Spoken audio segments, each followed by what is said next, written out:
Fast स्पीडने फेकतात, मग कुठेतरी जे आहे ती वस्तू जाऊन उंचावरती पोहोचते. रेकॉर्डिंग आता चालू झालंय का? ये बंद हो गया था लगता है मैम, अभी मैंने देखा अभी स्टार्ट हुआ. ओके ओके ठीक आहे. कळलं मुलांनो कशी आली एस्केप वेलोसिटी? इंटरेस्टिंग आहे ना हे? येस और नो? ठीक आहे. चला तर आता आपण मग पुढचं 1 मिनिट आपण एक गणित सोडूयात जे तुमच्या पुस्तकामध्ये दिलेले आहेत. मला अजून जास्त छानपैकी समजेल मग एस्केप वेलोसिटी. अच्छा, आता मी एस्केप वेलोसिटी सांगू ना त्याच्या आधी ना मला तुम्हाला आणखी एक छोटीशी गोष्ट आठवण करून द्यायची आहे. स्क्रीन माझी दिसतेच आहे ना तुम्हाला? तसं मी स्क्रीन शेअर काढलं नव्हतं. हा येस मॅम. हे बघा, ह्याला मी डिलीट करते. मला गेल्या वर्षी ना तुम्ही इक्वेशन शिकलेल्या गतीची 3 समीकरणे जी शिकलेला 3 कायनेमॅटिकल इक्वेशन्स ऑफ मोशन, एक एक करून सांगा. पहिलं समीकरण काय होतं?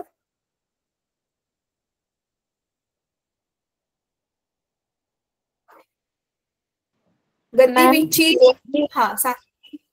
V is equal to U plus AT.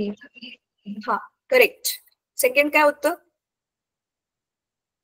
Ma'am V चा वर्ग बरोबर U चा वर्ग अधिक 2AS. मॅम ते थर्ड होतं. Second S is equal to UT plus 1/2 AT square. Yes, very good. Right. आता बघा ही जी 3 समीकरण आहेत, आपण ना कुठल्या पण वस्तू ज्यावेळी स्ट्रेट लाईन मध्ये जाते, अशी जाऊ द्यात, अशी जाऊ द्यात, अशी जाऊ द्यात, कुठे पण कशी पण जाऊ द्यात, त्याच पण स्ट्रेट लाईन मध्ये जायला पाहिजे, त्यावेळी आपण ही समीकरण वापरू शकतो. करेक्ट.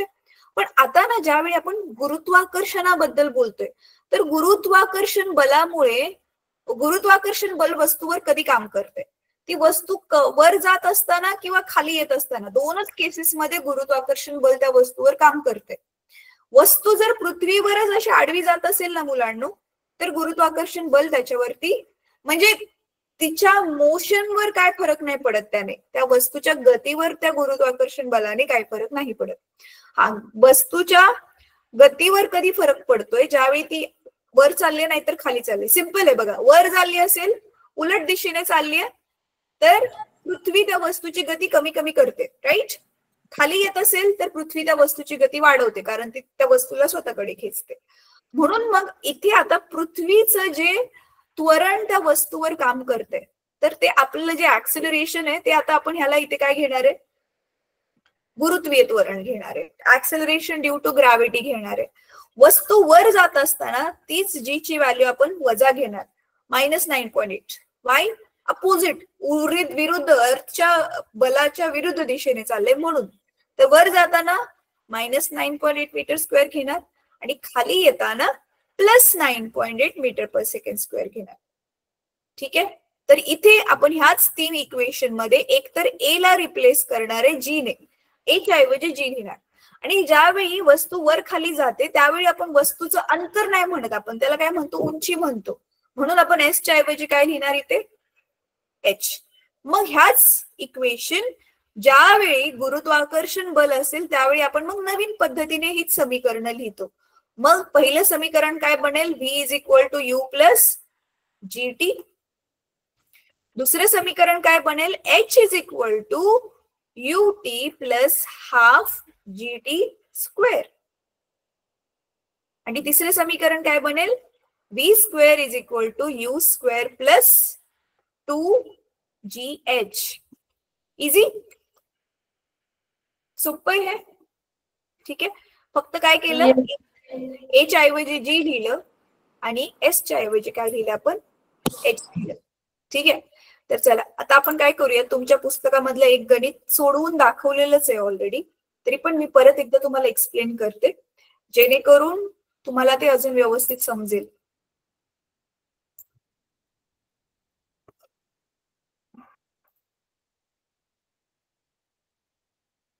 हे बघा, हे सगळं आपण आता सोडवलेलं आहे. आता बघा इथे, calculate escape velocity calculate escape velocity on the surface of the moon. अर्थ वरती ऑलरेडी काढला आपण, अर्थ वरती फिक्स आहे 11.2 किलोमीटर पर सेकंड. आता मून वर काढायची. Calculate the escape velocity on the surface of the moon given the mass and radius of the moon. 7.34 into 10⁻22 kg हे मास आहे, रेडियस दिलेली आहे मीटर मध्ये. आणि बघा सिंपल, मगाशी जो आपण फॉर्म्युला काढलेला आहे एस्केप वेलॉसिटीचा 2gm/r, तो सेम टू सेम फॉर्म्युला लिहिला, त्याच्या किमती ठेवल्या. जी ची किंमत तर सेमच आहे बघा पूर्ण युनिव्हर्स मध्ये.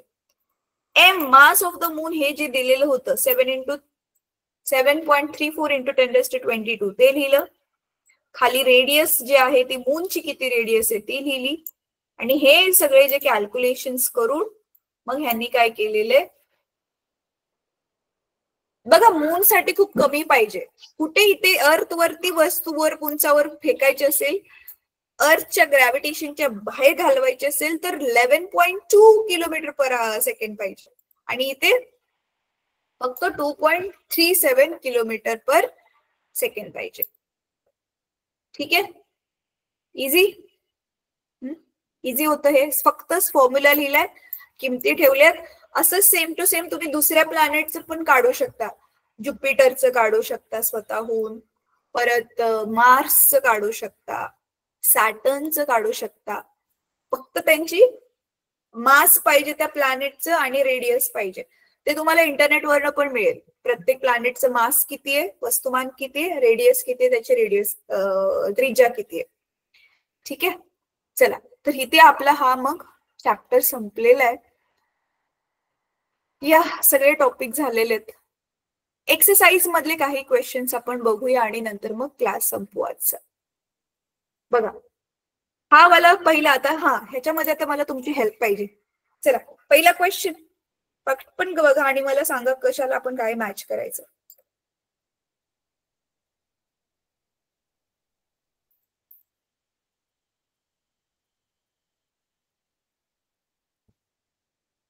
बोला, कशाला काय मॅच करणार इथे. मॅम मासचे युनिट आहे ते केजी असेल. करेक्ट. आणि मेजर ऑफ इनर्शिया.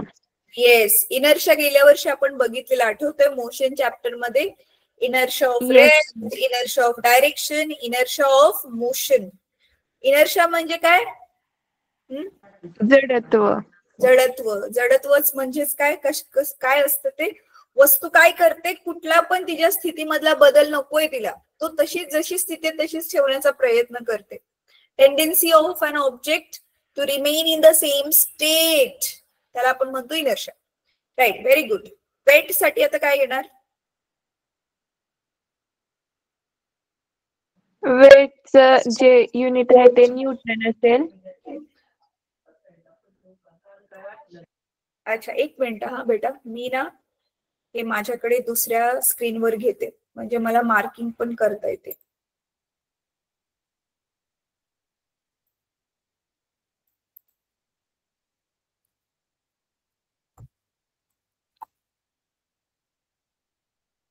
हा तो सांग तू तोपर्यंत. वेटचं युनिट न्यूटन.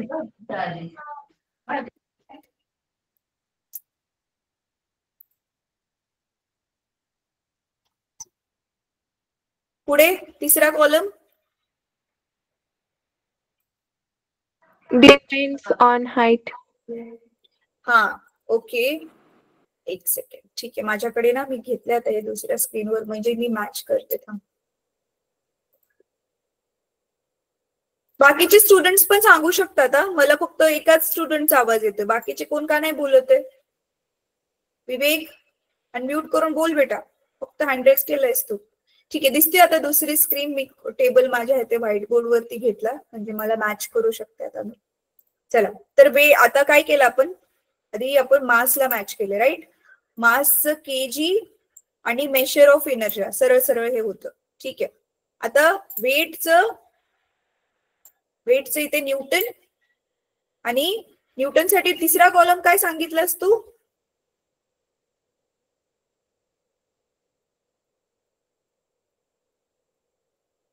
वेटसाठी तिसऱ्या कॉलम मधून काय सांगितलं तू बौद्धवी?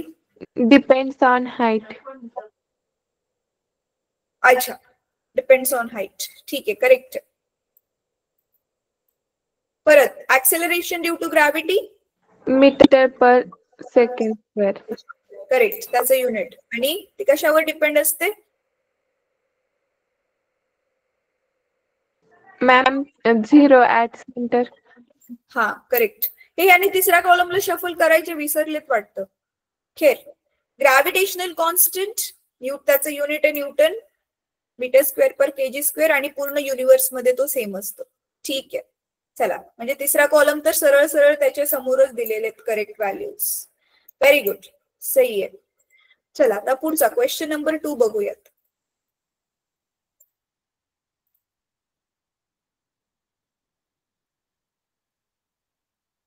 हा, स्क्रीन दिसते आता माझी?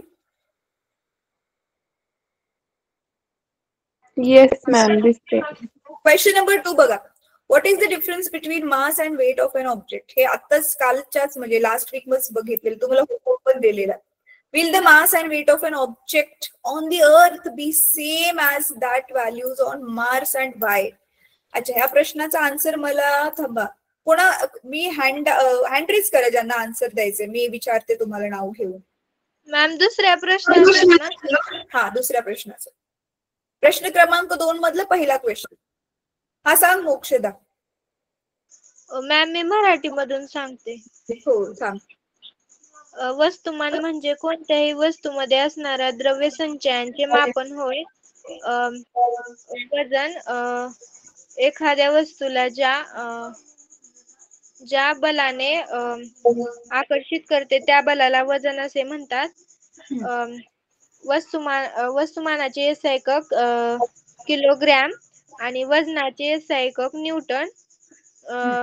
वस्तुमान सर्व ठिकाणी सारखे असते आणि वजन स्थानानुसार बदलते.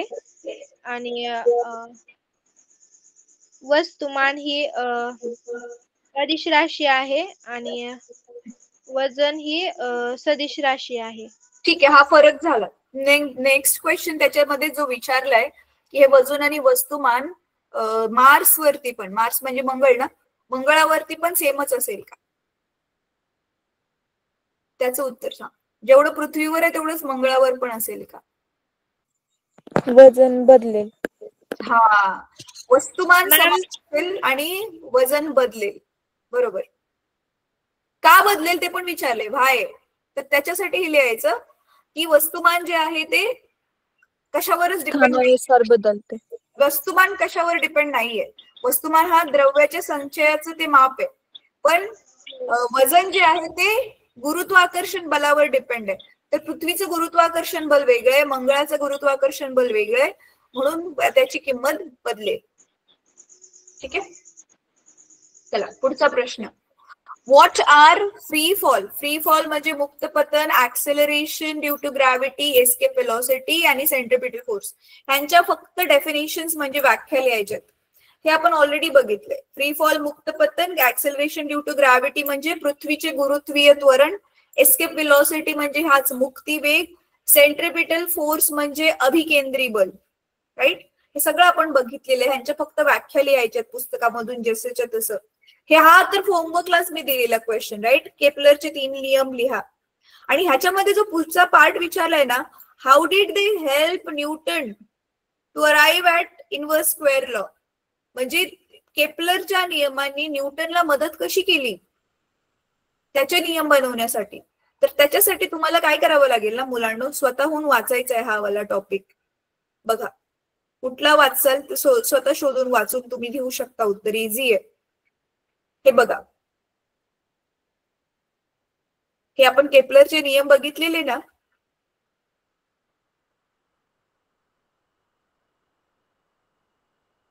हा, हे बघा, इथून वाचायला सुरुवात करा. केपलर्स फर्स्ट लॉ इथून वाचायला सुरुवात करा आणि इथपर्यंत, हे इथपर्यंत वाचा. तुम्हाला समजेल की त्याने मग कशी हेल्प झाली न्यूटनला. ठीक आहे. हे बघा, why did Newton assume inverse square law dependence on the distance? He was helped bye Kepler's third law. दिसलं? सिंपल आहे ना.